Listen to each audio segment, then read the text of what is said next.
I've said it before on this channel. I think The Lion King, the live action remake from 2019, is maybe the worst movie I've ever paid to see. I find that movie soulless. I think it is so ugly to look at. I think it has awful voice acting all around, especially Beyonce, especially Childish Gambino.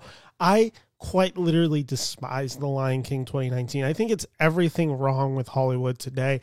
And thus, let's be honest, the Disney output the past few years has not given me much reason to believe that a Mufasa prequel was going to be all that good. So my expectations going into Mufasa the Lion King were low. I cannot exaggerate this. I was pretty confident that this movie could be very bad. Now, for the past few weeks, I was thinking about it and I was like, Barry Jenkins is a very talented director.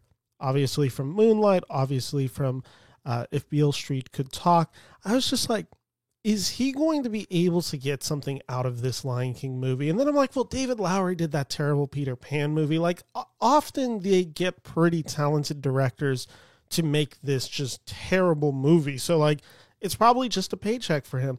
After watching this movie, I kind of thought the thing that I didn't think was possible. And Barry Jenkins does the impossible. Make a live action Disney movie actually worth championing and engaging in critically. And here's the question that I want to ask today, and it's going to be the focus of today's topic. What makes Mufasa the Lion King definitively the best Disney live action film? I'm saying it just straight up right now. By far, I found Mufasa the Lion King the most rewarding of these live action films that they've done really for the past decade plus. And before I get into that, I just want to say, if you're liking this video or if you're watching along, do me a huge favor, like and subscribe to my channel. It's what allows me to see these movies early for reviews. So do that real quick. And jumping back into this, let's talk about the man behind the camera, because I think it's kind of a miracle that this movie is as good as it is. And I think it's actually pretty large in part due to Barry Jenkins, who I mentioned. We know he's a great artist. We know he did Moonlight. We know he did If Beale Street Could Talk. We know this guy has an artistic vision. And what really prompted some of my interest was seeing a tweet from him that was actually posted April 29th, when someone on Twitter said, "Barry, you're too good and talented for Iger's soulish machine." Here's how Barry Jenkins responded in his tweet. "There is nothing soulless about The Lion King. For decades, children have sat in theaters all over the world experiencing collective grief for the first time, engaging Shakespeare for the first time, across aisles in myriad languages, a most potent vessel for communal empathy." And some people are going to say that's lip service. People are going to say that's him carrying water for Disney. I actually completely believed his statement post seeing this movie. I think he is actually earnestly approaching this Mufasa prequel, and that earnestness comes through. And I believe everything he says in his statement I saw within the movie. This movie is about life, loss, being alone, searching to be found, and the fluidity of family/blood. And like the animated movie, the film shares much in common with Shakespearean storytelling, stories of succession, alliances, betrayal, death, tragedy. It blends his three modes of storytelling, and by his, I mean Shakespeare: comedy, tragedy, in history. Those are the three modes that Shakespeare operates. That's what The Lion King blends so perfectly well in that animated movie. And I think that's what Barry Jenkins actually largely achieves in this movie. And real quick, let's get into a plot synopsis of Mufasa the Lion King. On a rainy day in the Pride Lands, Rafiki, with the help of Timon and Pumbaa, tells Simba's daughter Kiara the story of her grandfather Mufasa, an orphan befriended by the young Prince Taka as they set out to discover the Pride Lands. And what Barry Jenkins is doing with Mufasa the Lion King is he's quite literally taking everything that I disliked about The Lion King, directed by Jon Favreau in 2019, and flipping it on its head. This movie dares to ask the question, hey, what if Mufasa the Lion King was actually engaging to look at? The animals, what if they emoted? What if the settings use far more color and the camera movement is actually interesting to engage yourself in? Like, what if this movie was actually interesting? That's what Mufasa is trying to be. And I found it such a refreshing approach when we've gotten just so much slog from Disney. I don't think this is slog. I actually think there is an honesty and understanding of what this movie is trying to accomplish, and it does so in a way that I found genuine. The biggest part of that is just straight up, Barry Jenkins is trying to tell an original story within the modes of IP franchise, and that includes original songs, new characters that work both as a piece of nostalgia, but is also trying to be an expansive piece of storytelling about generations of families and shared experiences and grief and legacy. Like, that is all within the text of this movie. And dare I say it, this is a Disney live action movie with a soul, an actual genuine character, emotions, and stakes. I found myself invested in this world, in these characters, and what Barry Jenkins is trying to do as a storyteller here. Compare that to the 2019 version and now compare it to Mufasa. I think it is an improvement in every single way. Here were some of my huge criticisms that I remember in The Lion King. And I was looking at what I was really annoyed about with this movie. And it kind of all just rang true. Like, I remembered hating aspects of The Lion King. And that is the National Geographic photorealism. I just find it so silly that these movies were trying to look so photorealistic that you lose the emoting of these animals. It just takes all the life and fun out of it. I just found it such a boring approach to it. It has muted colors, and again, this is for photorealism, versus Mufasa, which I actually think uses bright, vibrant colors to convey emotions and worlds and discovery. The big thing that I remember really being annoyed with in The Lion King, and I already touched about it earlier, is I just found the voice acting in that movie so uninspired. You have bad vocal performances from Donald Glover, Beyonce, Chiwetel Ejiofor. Mufasa has great ones. Aaron Pierre, who some of you may know from this year's Rebel Ridge, he is excellent as the young Mufasa. Kelvin Harrison Jr., he is great as the prince. Mads Mikkelsen is the villain in this movie. It is a legitimately intense, scary villain at scenes. Tiffany Boone, Thandie Newton round out this cast. Everyone's pretty good in this movie, and just having actors who I felt like were actually conveying emotion, really trying to do something. Instead of Donald Glover and Beyonce, to be ungenerous, I felt that Beyonce and Donald Glover, Ejiofor, were reading the script, and there was no emotion behind it. And to be honest, there's actually scenes with Donald Glover and Beyonce in this movie, and those were some of the worst elements of Mufasa for me. They don't work as these characters, and I think it's a pretty clear, get the name, get the celebrity. Beyonce's not a good actress, and it's kind of actually impressive how bad of an actress she is, even through vocal performances. But it all comes back to the fact that I think Favreau's remake is just so uninspired and boring. And it is truly one of the laziest films I've ever seen. And it's just because it's a carbon copy of a great film that's animated, that takes all of the fun and joy out of the animation and gives us just National Geographic with like The Lion King playing in the background. Like, it's pretty awful to watch. And this is not to say that Mufasa is this incredibly wonderful film. This film certainly has its flaws, and I think it's largely in some of the new stuff that this film adds, and specifically some of the songs, which of course Lion King is notorious for its songs. Lin-Manuel Miranda wrote most, if not all, of these songs for this movie, and I found them to be pretty lackluster, the same way that I found the Moana 2 soundtrack recently to be lackluster.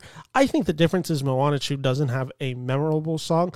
Mufasa at least has a few that I found slightly catchy, but nothing great, especially in comparison to The Lion King, which is, of course, the gold standard. But I felt like this movie could have used a few more really better thought out songs. So at 2 hours, and there's no way to get around this movie does feel a bit overly long, and there is this story device that is used to bring in Timon and Pumbaa to add comedy into this movie, where they're almost interjecting throughout this storytelling that Rafiki is doing in this movie. It certainly can muddle the pace of the movie and pulls you out of some of the emotions. Now, I actually And that was one of the elements that I liked from the 2019 version, is I actually thought Eichner and Seth Rogen came out of that movie pretty unharmed. I thought they were pretty funny in that movie, and I think they were pretty funny in this movie, so it didn't really bother me. But if you really find the Eichner or Seth Rogen's vocal performances irritating, then you might have a struggle with that. I didn't, but it certainly pulls you out. And then the origin story of Scar is pretty lackluster in this movie. Spoiler alert, and I don't know if it's necessarily a spoiler for this movie, but it does all revolve around Mufasa and Scar's relationship with a woman. And some people are going to find this plot device pretty lazy. Some people are going to find it very uninspired. Some people are just going to think it happens too quick and you don't really understand how this bond would break. I think all of those three can actually be true to some degree. Again, it feels very Shakespearean, some of those approaches and the way that the emotions and drama are heightened in those scenes. I just think there could have been a bit more of a clever way to get to that conclusion. And it's going to be an issue, and I understand why it's an issue, and it is kind of a fundamental issue with these live action films, is would this movie have just been better if Barry Jenkins directed a true cartoon animated movie, not this live action approach that they're doing, even though everything is CGI, like really just make it a true animated film as a continuation. I think there's an argument to be made that the movie would be significantly more entertaining that way. I understand why they're doing this live action approach. It probably would be better as an animated movie, but this is the approach they're taking, so I'm judging the art by that. I also understand critics being annoyed by nostalgic beats in movies, and this movie is chock full of them. It doesn't bother me in movies, largely, to be honest. Do I need to know from Mufasa that how Mufasa and Scar came to be at Pride Rock? Do I need to know how Rafiki got his stick? Do I need to know how Pride Rock came to be? Do I need to know how Mufasa fell in love, etc., etc.? Do I need constant callbacks to either songs like The Morning Report or He Lives in You? Like, I don't need any of this stuff in a movie, but it didn't make the movie all the much worse for it. I really wasn't bothered by it. And again, I understand why people are going to be bothered by it and think that this is a film stuck in the past. And I think the conceit of looking backwards in the past is an art form, and exploring something from the past in a movie can actually be done to wonderful effects. Prequels are not inherently a bad thing. And I find the issues to be is when we are looking in the past, or we are mining previous nostalgia beats, when there is a current story happening, when they are trying to move the story forward, but they're constantly discussing the past and referencing the past, or old movies. Like Star Wars The Rise of Skywalker is a movie that is trying to be moving the franchise forward, but is constantly talking about the past, bringing back beats, having Chewbacca get his medal from A New Hope. Like, that's in that movie. And I don't think this is quite as bad in Mufasa. Like, I understand why people, again, might be annoyed by the nostalgic beats. I don't think this movie is trying to be moving the franchise forward or taking the present and moving it back. Like, I do think the constraints of a prequel work within the context of that movie, if that makes sense. And like I said, I do believe nostalgia can be a crutch, but when used correctly, it can also be something that's powerful, that's mesmerizing, can convey a lot of symbolic and thematic weight easily and almost as a shortcut, but while keeping the emotions real. And I think Barry Jenkins as a filmmaker is far more capable as an artist to convey this more than Jon Favreau was. For instance, there is a scene that is played both in the animated film, in the 2019 film, and this prequel, Mufasa. And it is the scene of Pride Rock as Hans Zimmer's King of Pride Rock blasts in the background. For those who do not know which scene I am referencing, this is when Simba takes the throne and becomes the Lion King for Pride Rock.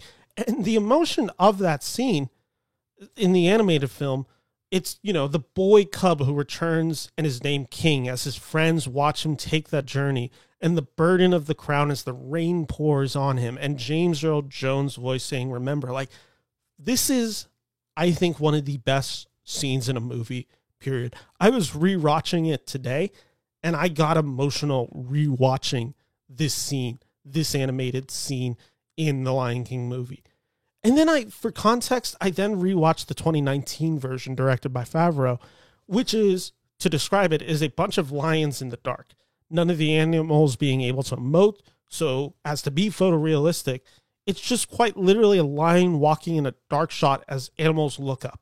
I found it so boring, and despite the fact that the Hans Zimmer cue is playing in the background, it just doesn't have the same emotion to me. Now let's take this scene that is used to a similar effect in Mufasa the Lion King, and that music cue is heard throughout the movie. And there is a scene that is used with that specific cue to pay homage to that moment from The Lion King, and the king ascending idea is used.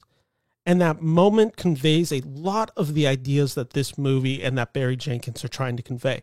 But it's far more playful. The animals are more clearly emoting. There is a sense of joy and expression within them. The idea of family bonds between generations, like that is all here when we hear the Hans Zimmer song used. So I actually think like a moment like that uses nostalgia correctly and is actually able to play on emotion that I found to work quite, to be honest, powerfully. And simply put, the 2019 version directed by Favreau is a carbon copy. The 2024 version is actually trying to use memorable imagery and iconography and further develop a symbolic legacy. So the question you have to ask yourself going into Mufasa the Lion King is, does the fundamental existence of this movie bother you?